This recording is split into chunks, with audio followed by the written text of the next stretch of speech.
கர்த்தருக்கு பிரியமானவர்களே, ஏசப்பா உங்களை ரொம்ப நேசிக்கிறாங்க.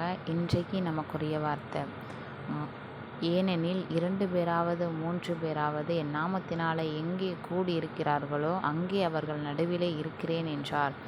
மத்தேயு 18:20. ஆம் பிரியமானவர்களே, இன்றைக்கு என்ன கிழமை அப்படின்னா ஞாயிற்றுக்கிழமை, ஆண்டவரோட பரிசுத்த நாள். அப்படி தானே? ஏனெனில்ன்ற முன்னாடி உள்ள வசனம் என்ன சொல்லுது அப்படின்னா, இந்த பூமியிலே இருவர் ஒருமனப்பட்டு ஆண்டவர் நோக்கி ஜெபிக்கும்போது அது நிச்சயமாய் ஆண்டவர் என்ன பண்ணுவார்னா கேட்பாராம். தனியாக ஜெபிச்சாலும் கேட்பார். ஆனால் இது ஒரு மனதோடு ஜெபிக்கிறது. ஒரு மனம் அப்படின்னா நம்ம வீட்டில் இருந்தால் இன்றைக்கு ஆண்டவரோட நாள், ஆண்டவரோட ஆலயத்தில் போய் நம்ம ஒவ்வொருத்தரும் ஒவ்வொரு தேவைக்காக வேண்டுதலுக்காக ஜெபிப்போம், அப்படி தானே?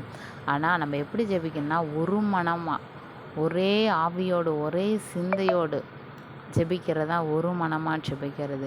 ஸோ நம்ம என்ன ஜெபிச்சாலும் ஆண்டவர் என்ன பண்ணுவார்னா, அங்கே அவர்கள் நடுவிலே இருக்கிறேன் என்றார்.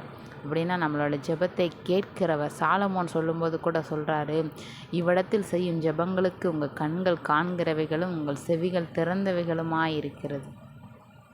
அப்படின்னா ஆண்டவரோட ஆலயத்தில் எப்போது அவருடைய கண்கள் அங்கேயே நோக்கி கொண்டு இருக்கிறது. ஸோ நம்ம இன்றைக்கு ஆண்டவருடைய நாளை நம்ம என்ன பண்ணணும் அப்படின்னா அசட்டை பண்ணவே கூடாது.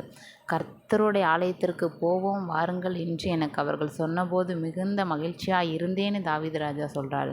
அப்போ நம்ம ஆண்டவரோட ஆலயத்துக்கு தாகத்தோடும் வாஞ்சையோடும் போய் அங்கே நம்ம ஒரு மனமாய் கூடி ஜெபிக்கும்போது நம்மளோட ஜெபம்லாம் என்ன பண்ணும் அப்படின்னா நிச்சயமாய் கேட்கப்படும். ஆண்டவர் நம்மளோடு உலாவுவார்.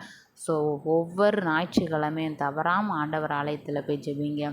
கர்த்தர் உங்கள் காரியங்களை வாய்க்க பண்ணுவார். God bless you. ஆமேன்.